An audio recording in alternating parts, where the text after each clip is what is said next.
What's going on? Dan Repa here, Dan Repa Fitness. We are going to be talking about holiday eating, starting off with Thanksgiving right now. This is a tough time of year to diet. This is typically when people will gain 6 to 8 pounds of weight, and they're going to try to lose 10 pounds January 1st. My clients are actually losing body fat right now and building muscle, trying to strengthen their metabolism. And so they're following this diet strategy that is going to enable them to do those things, store carbs in their muscle rather than storing carbs as fat, and using these fuels, letting the metabolism respond to the stimulus we're throwing at it. So they've asked a number of questions coming into this week. I've fielded a number of questions from other people, online, on Instagram. And so today, my brother Lucas, who's here in town, he actually just started the program. He's going to be following the Lean Bulk HP3 Hypertrophy Power Performance and Posture. He's going to be following that split along with me and others. Into this off season. I want to stay tight. I want to gain a little bit of size. So this is the 5-day workout split I've put together. There's also a couple of restorative posture days in there as well. Core and posture, key components in my program. But Lucas is going to be reading off some questions from the interwebs. And this is generally, how do I follow this diet process through the holidays, or how do I make sure that I don't gain weight like I typically do year after year? So Lucas, go ahead and let us know what the people are asking about.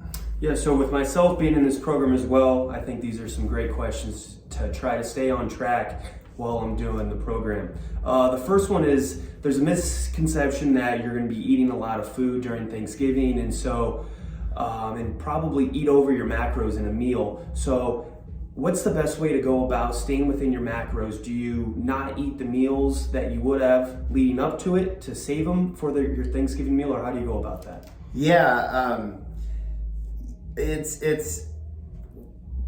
very common that people are going to overeat on Thanksgiving. I mean, there's just so much food there. It's a social thing. It's a family thing. It's a celebration. And I'm not gonna ignore the fact that we're probably gonna go over our macros. But one of the worst things we can do is not skipping meals up to that point just because you're so worried about going over on your numbers. Luke, we're talking about building consistency in the body, predicting that nutrients are going to be coming in and it's going to be doing something with it. So the body knows when the tank is empty. First thing in the morning, we're giving it carbohydrates so that we can start storing them into the muscle tissue. We got that system going, rather than having no carbs all day long and then the body is not recognizing what's happening and those sugars just go into fat stores to get out of the bloodstream quickly. So we want to stay consistent with our eating because we're trying to predictably load those muscles. But two, we don't want to encourage this binge eating cycle. So we want to eat on a regular schedule that our body can handle the amount of protein we're having, and if we're eating throughout the day regularly, we're less likely to have no willpower when it comes to extra eating, or just overeating in one sitting is going to lead to more fat storage than if we were to just eat more throughout the course of one day. Okay. So what are some tips for not going over your macros? Are there certain foods that you should stay away from when you're picking out your plate? The number one killer for going over on macros, in my opinion, and a lot of the research will show you, is variety. So like the more options you have, the more likely you are to overconsume. So what I'm telling my clients this week, and from Thanksgiving dinner to all these other social obligations, pick the one thing that you really like. So if you're going to have carbohydrates, we're going to have carbs in that meal. So if they have 4 or 5 different side options that are starchy carbohydrates, maybe just pick the 2 that you really like, and take a reasonable portion of each of those. So don't take a huge serving. We're not trying to necessarily fill our plate up with these things, but just maybe don't feel like you have to grab Aunt Lucy's special dish, green bean casserole. Yeah, I mean, or banana pudding. Because I think as someone who just enjoys food, I'm like, oh well, I only get this once a year, and some of it I'm not really that crazy about, but I grab it anyway, and it's like, well, I didn't have to eat that. And I think some people might feel the same way, and I think limiting the variety, limiting the selection, and just going after the things that you really want there, and enjoying that. So the next part is, what should I be eating? Are there any key foods that might be in a typical Thanksgiving meal that people should eat? Well, protein. We want to start with protein in each meal. So as you start picking at all the different appetizers and stuff, notice that none of these things are really satiating. So we're not going to fill up on these items, and we'll just keep eating. The dips are one thing to watch out for calorie-wise, to avoid. We're going to get all your cheese and cream dips are going to be higher in fats. Your dressings, your gravies, we're adding fats and sugars to all your foods when we add that sort of thing. But starting to build your plate with your portion of protein, and then recognizing, okay, if I'm doing a leaner meat here, then I can have more calories. I can have more sides that might have a little bit more fat in them. But that's your turkey breast. That's your probably leanest option you're going to be seeing at Thanksgiving. But if you're having ham or sausage or prime rib, these are fattier meats, and so the calories generally are going to be higher. And we should kind of navigate okay, if I'm going with these high fat options, I should probably grab a little bit less of some of these other things like the carbohydrates. Okay. So I know after I eat, I'm full, and I'm like, no way I can eat dessert, but I still go up there and try at least all the desserts. Should I be having dessert under this program? This is one day. One day is not going to set you back that far, but I think with desserts, I'm going to have a slice of, probably 1 or 2 different options, because I'll be at a few different houses. But again, we talk about variety.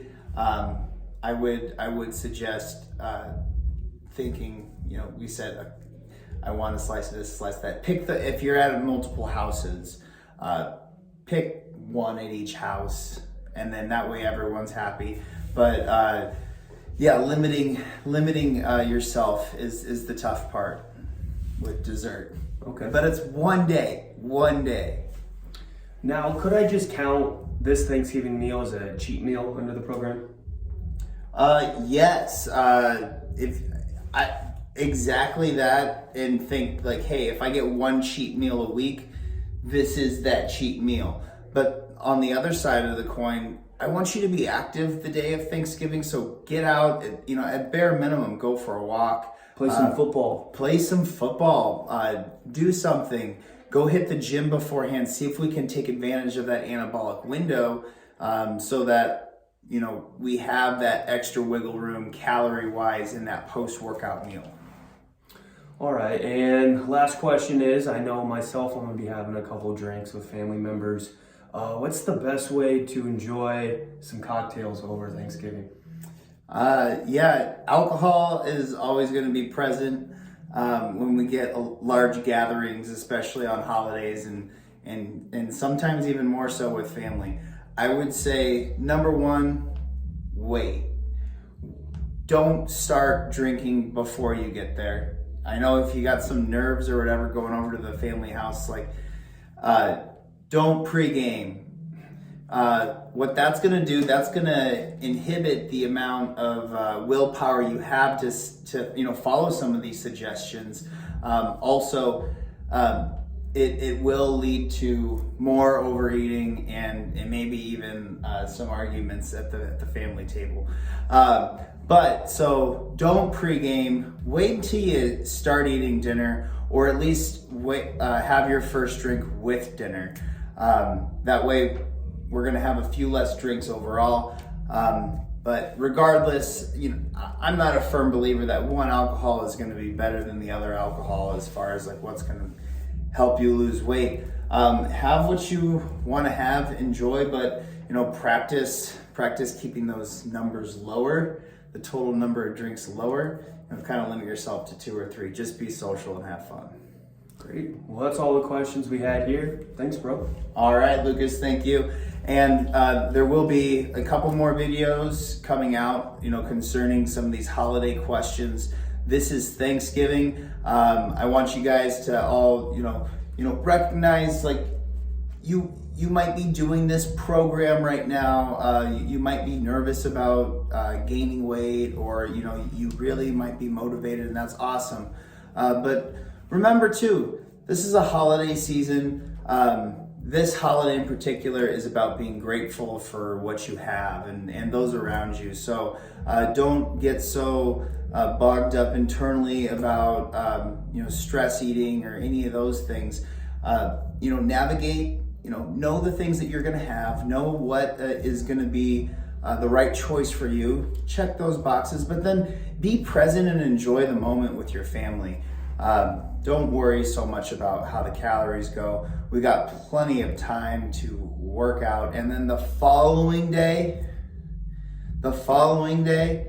please get back to normal eating. Don't skip breakfast the next day because you overate. I think that's one of the biggest things. Don't go the next morning and go exercise on an empty stomach. This is when I've seen the most people get sick, throw up, pass out, have a bad workout, bad overall experience. Get to normal eating. If it needs to be a rest day, go do some cardio or something just to get the body moving. 30 minutes outside, go for a walk. But back to normal eating as soon as you can. Get back to plan so we can get on and up to those goals.